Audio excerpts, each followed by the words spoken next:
ಓಂ ಘಂ ಗಣಪತಾಯೇ ನಮಃ. ಶ್ರೀ ಗುರುದೇವ ರುದ್ರಾಯ ನಮಃ. ಎಲ್ರಿಗೂ ನಮಸ್ಕಾರ ಸ್ನೇಹಿತರೆ.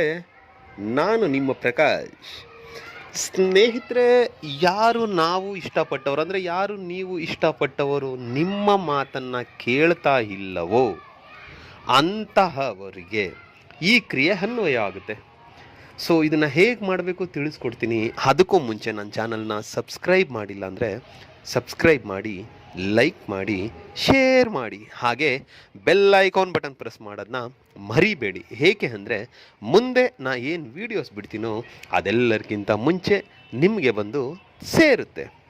ಸ್ನೇಹಿತರೆ, ನಾವು ಇಷ್ಟಪಟ್ಟವರು ನಮ್ಮ ಮಾತನ್ನು ಕೇಳ್ತಾ ಇಲ್ಲ ಅಂದರೆ ಏನಪ್ಪ ನಮ್ಮ ಪರಿಸ್ಥಿತಿ ಹಿಂಗಾಗಿತ್ತು. ಒಂದು ಕಾಲದಲ್ಲಿ ನಮಗೆ ತುಂಬ ಇಂಪಾರ್ಟೆನ್ಸ್ ಕೊಡ್ತಾಯಿದ್ರು, ನಮ್ಮನ್ನು ಬಿಟ್ಟರೆ ಜಗತ್ತಿನಲ್ಲಿ ಬೇರೆ ಯಾರೂ ಇಲ್ಲ ಅಂತ ಹೇಳ್ತಾಯಿದ್ರು. ಆದರೆ ಇವತ್ತಿನ ದಿನ ಈಗಿನ ಟೈಮ್ನಲ್ಲಿ ನಮಗೆ ಕೇರ್ಲೆಸ್ ಮಾಡ್ತಿಲ್ಲ. ಒಂದು ಮೆಸೇಜ್ ಮಾಡಿದ್ರೆ ಒಂದು ಮೆಸೇಜ್ಗೆ ರಿಪ್ಲೈ ಮಾಡಲ್ಲ, ಒಂದು ಫೋನ್ ಮಾಡಿದರೆ ಫೋನ್ಗೆ ರೆಸ್ಪಾನ್ಸ್ ಮಾಡಲ್ಲ ಅಂತ ಯಾರು ತುಂಬ ಹಿಂಸೆ ಅನುಭವಿಸ್ತಾ ಇದ್ದೀರೋ, ತುಂಬ ಭಯ ಅನುಭವದಿಂದ ಎಲ್ಲಿ ನಮ್ಮಿಂದ ದೂರ ಆಗ್ಬಿಡ್ತಾರೋ ಅಂತ ಭಯದಿಂದ ಕಾಡ್ತಾ ಇದೆಯೋ ಅಂಥವರು ಈ ಕ್ರಿಯೆನ ಮಾಡಿ. ಈ ಕ್ರಿಯೆಯನ್ನು ನೀವು ಗುರುವಾರದ ದಿನ ಇಲ್ಲ ಶುಕ್ರವಾರದ ದಿನ, ಎರಡರಲ್ಲಿ ಒಂದು ದಿನ ಮಾಡ್ಬೋದು.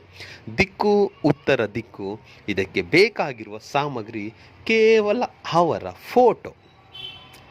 ಅವರ ಫೋಟೋವನ್ನು ತೆಗೆದುಕೊಂಡು ಫೋಟೋ ಹಿಂಭಾಗದಲ್ಲಿ ಮೊದಲಿಗೆ ಅವರ ಹೆಸರನ್ನು ಬರೆದು ಕೆಳಗಡೆ ಪ್ಲಸ್ ಚಿಹ್ನೆ ಹಾಕಿ ನಿಮ್ಮ ಹೆಸರನ್ನು ಬರೆಯಿರಿ. ಬರೆದು ಆದ ಮೇಲೆ ಅದರ ಕೆಳಗಡೆ ಆಕರ್ಷಣಾ ಕುರುಕುರು ಸ್ವಾಹ ಅಂತ ಬರೆಯಿರಿ. ಬರೆದು ಆದಮೇಲೆ ಇದಕ್ಕೆ ಸಮಯ ಸೂರ್ಯ ಉದಯದಿಂದ ಸೂರ್ಯ ಮುಳುಗುವ ತನಕ, ಅಂದರೆ ಹಸ್ತದವರೆಗೂ.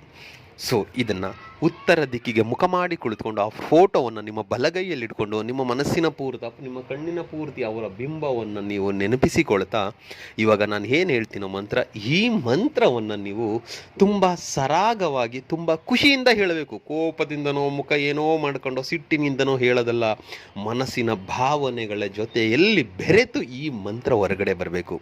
ಈ ಮಂತ್ರ ಹೀಗಿದೆ: ಓಂ ಕಾಮದೇವಾಯ ಮಂ ಕುರು ಕುರು ಮಂ ಹಮುಕಿ ಅಗಚ್ಚ ಹಗಚ್ಚ ಸುರಸುಂದರಿ ವಶ್ಯಂ ಕುರು ಕುರು ಸ್ವಾಹ.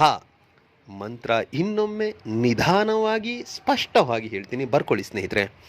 ಓಂ ಕಾಮದೇವಾಯ ಮಂ ಕುರು ಕುರು ಮಂ ಹಮುಕಿ ಅಗಚ್ಚ ಅಗಚ್ಚ ಸುರಸುಂದರಿ ವಶ್ಯಂ ಕುರು ಕುರು ಸ್ವಾಹ. ಅಮುಖಿ ಅನ್ನೋ ಜಾಗದಲ್ಲಿ ಅವರ ಹೆಸರನ್ನು ಸೇರಿಸ್ಕೊಳ್ತಾ ಈ ಮಂತ್ರ ಪಠನೆ ಮಾಡಿದ್ದೆ ಆದಲ್ಲಿ ನಾನು ಚಾಲೆಂಜ್ ಮಾಡ್ತೀನಿ, ಏನು ನೀವು ಭಯಭೀತರಾಗಿರ್ತೀರೋ, ಎಲ್ಲಿ ಅವರು ನಮ್ಮಿಂದ ಮಿಸ್ ಆಗಿಬಿಡ್ತಾರೋ ಅಂತ ಅಂದ್ಕೊಂಡಿರ್ತೀರೋ, ಖಂಡಿತ ನಿಮ್ಮನ್ನು ಬಿಟ್ಟು ಅವ್ರು ಎಲ್ಲೂ ಹೋಗಲ್ಲ. ನಿಮ್ಮ ಭಯಪಡೋ ಅವಶ್ಯಕತೆಯೇ ಇರಲ್ಲ. ಆಗ ನಿಮಗೆ ಕಾನ್ಫಿಡೆನ್ಸ್ ಬಂದ್ಬಿಡುತ್ತೆ. ಆ ಮಟ್ಟದಲ್ಲಿ ಆ ರೀತಿಯಾಗಿ ಅವರೇ ನಿಮಗೆ ಇಂಪಾರ್ಟೆನ್ಸ್ ಕೊಡ್ತಾರೆ, ನಿಮ್ಮ ಹಿಂದೆ ಬೀಳ್ತಾರೆ. ಇದನ್ನು ಮಾಡಿ ತುಂಬ ಜನಕ್ಕೆ ಒಳ್ಳೆಯದಾಗಿದೆ. ನೀವು ಕೂಡ ಉಪಯೋಗ ಪಡೆದುಕೊಳ್ಳಿ. ನಮಸ್ಕಾರ.